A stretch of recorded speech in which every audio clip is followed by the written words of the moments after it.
சிவசங்கரியின் 47 நாட்கள். அதில் 24வது நாள். அத்தியாயம் 16.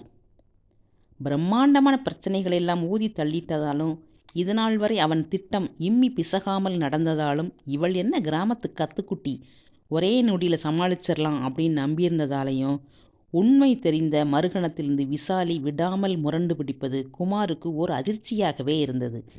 கெஞ்சி பார்த்தாச்சு, கொஞ்சி பார்த்தாச்சு, ஒன்றுக்கும் பலனில்லை.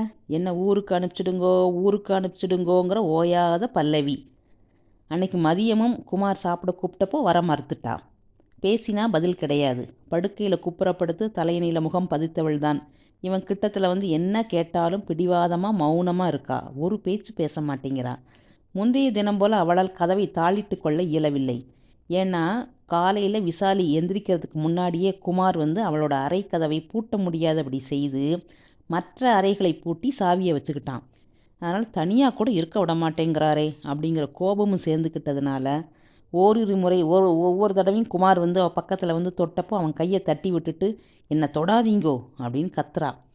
மாடியில் அவள் இருக்க குமார் கீழே வந்து குட்டி போட்ட போன மாதிரி அப்படி இப்படி நடந்தான்.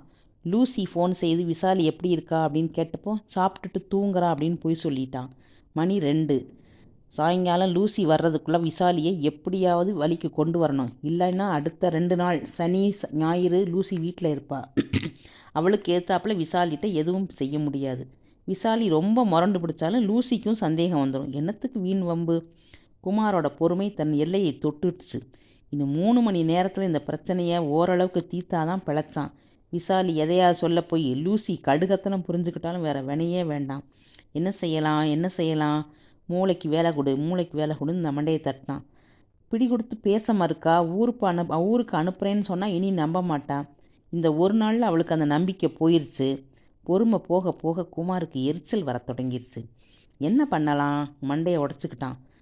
இது நாள் வரைக்கும் விசாலிகிட்ட பிரயோகிக்காத மிரட்டலை கையாண்டு பார்க்கலாமா? அது ஒருவேளை பலனை தருமோ? மாடிக்கு போனான். பழைய அன்பு பச்சாதாபம் எதுவுமே இல்லாதவனா லூசி வர்றதுக்குள்ளே இவளை சலிக்கட்டியன்மே அப்படிங்கிற ஒரு வேகத்தோடு ஏய் எழுந்துரு என்று அதட்டல் போட்டான். விசாலி தலையை நிமிர்த்தி பார்த்தா. பாக்கெட்டில் கையை கட்டிட்டு குமார் நிற்கிற விதம், அவன் கண்ணில் தெரிஞ்ச கோபம் அவளுக்கு புதுசாக இருந்தது. மெல்ல எழுந்து உட்கார்ந்தா. எழுந்துரு.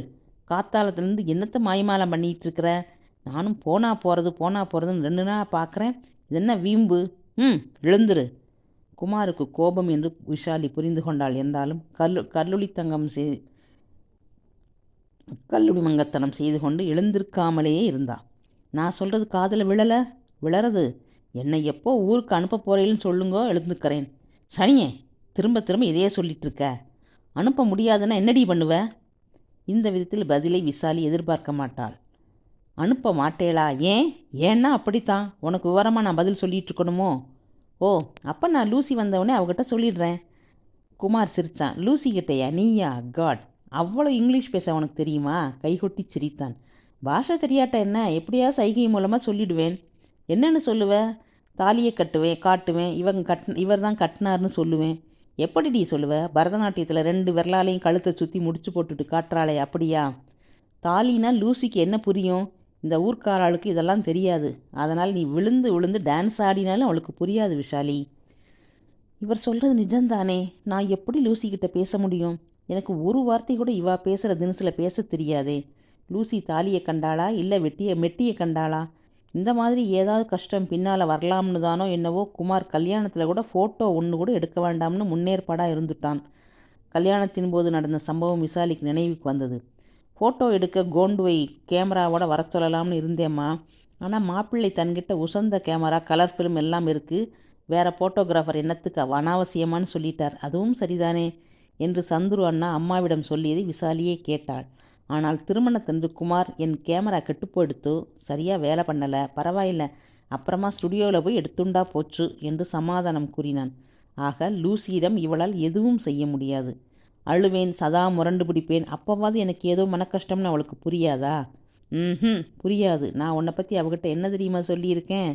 உனக்கு கல்யாணம் நிச்சயமான பிறகு மாப்பிள்ளை பையன் ஆக்சிடெண்ட்டில் செத்துட்டான். நீ மனசு ஒடிஞ்சு போயிட்டதால் உனக்கு மாறுதல் தேவை, நீங்கள் அழைச்சிட்டு வந்திருக்கேன். அதனால் நீ என்ன அழுது ஆர்ப்பாட்டம் பண்ணாலும் என் தங்கைக்கு மனசு சரியில்லை, துக்கப்படுறான்னு சொல்லி சமாளிச்சிடுவேன். சீ, நீங்களும் ஒரு ஆம்பளையா?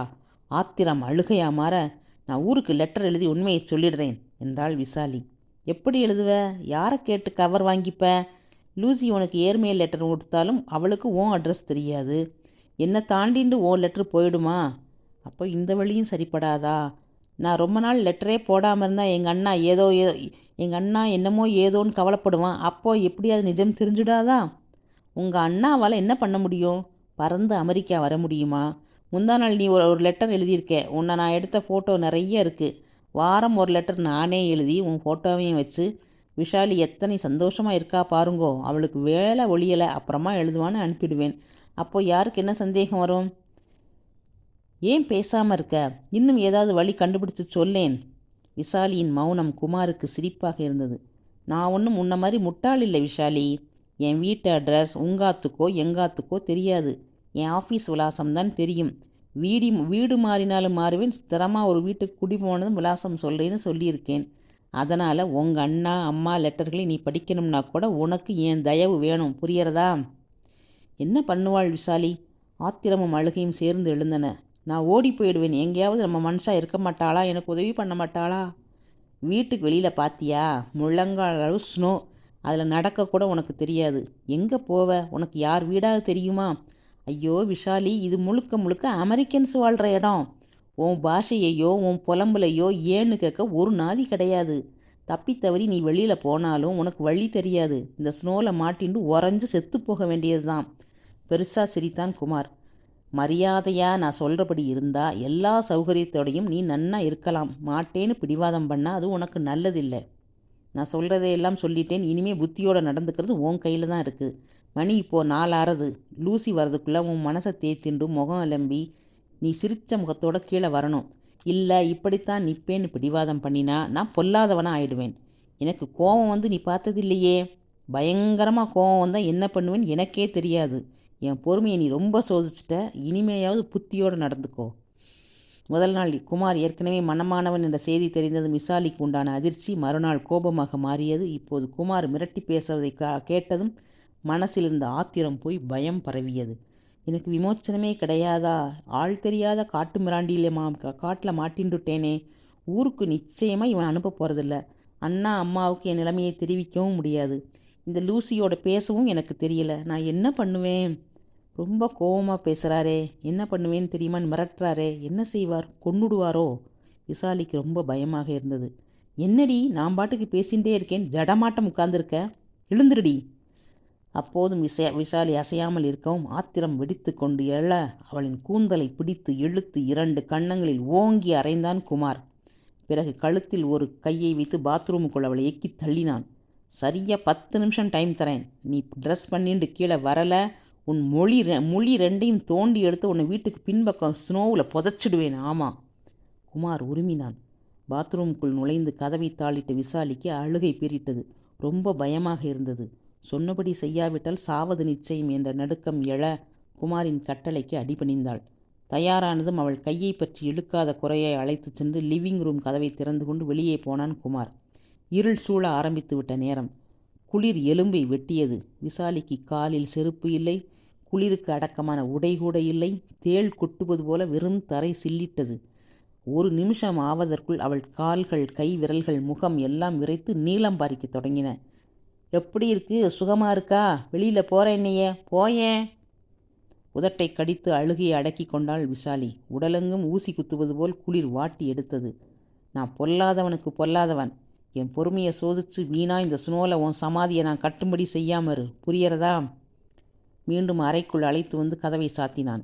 சோஃபாவில் விழுந்த விசாலிக்கு தேகத்தின் வலி தாழ முடியாததாக இருந்தது. 2 ரொட்டி துண்டுகளில் வெண்ணெய் ஜாம் தடவி காஃபியுடன் மேஜையில் வைத்துவிட்டு இங்கே வா என்றான் குமார். 2 நாள்களாய் சாப்பிடாததால் உடம்பில் தெம்பில்லை. இப்போது மனசில் இருந்த கொஞ்ச நஞ்ச தைரியத்தையும் இழந்தவளாய் விஷாலி எழுந்து வந்தாள். சாப்பிட்டாள். இதை பாரு விஷாலி, லூசி வந்தப்புறம் கலகலப்பாக இருக்கணும். எல்லாருமா டிவி பார்க்கலாம். நீ பேஸ்மெண்ட்டுக்கு போய் உன் சாமி விளக்கை ஏற்றி லூசி கொண்டு வந்த பூவை வை. அவள் சந்தோஷப்பட்டுப்பா. சனி ஞாயிறில் உன்னை ஊர் சுற்றி காட்ட அழைச்சிட்டு போக போகிறேன்னு சொல்லியிருக்கா. உனக்கு ஒரு குறையும் இல்லை. புரியறதா? லூசி 2 நாள் வீட்டில் இருக்கிறச்சே நீ சிரித்த முகமாக இருக்கணும். நான் அந்தண்ட போயிருக்கிற சமயமாக ஏதாவது சொல்ல நினச்சி பைத்தியக்காரத்தனமாக நடந்துண்ட, அப்புறம் நான் உங்ககிட்ட சொன்னதை செஞ்சே காட்டுவேன். திங்கக்கிழமை லூசி வேலைக்கு போயிடுவா. நான் இன்னும் 1 வாரம் லீவில் இருப்பேன். அதனால் என்னை மீறிண்டு நீ எது பண்ணினாலும் அது உன் நல்லதுக்கு இல்லை, புரிகிறதா? புரிகிறது என்று தலையை ஆட்டினாள் விஷாலி. பூக்களை கையில் எடுத்துக்கொண்டு பேஸ்மெண்ட்டுக்கு போய் மீனாட்சி அம்மனுக்கு விளக்கேற்றிய போது அவளுக்கு திரும்பவும் அழுகை பொத்து கொண்டு வந்தது. பொறியில் அகப்பட்ட கொண்ட எலியை பூனை சீண்டுவது போல அருகிலேயே குமார் நின்று, அழாதே, லூசி வர நேரம் என்று அதட்டியதால் எழுந்த விசும்பலை அடக்கி கொண்டு தரையில் விழுந்து அம்மனை நமஸ்கரித்தாள். தொடர்ந்து அடுத்த பதிவு அடுத்த அத்தியாயத்தில்.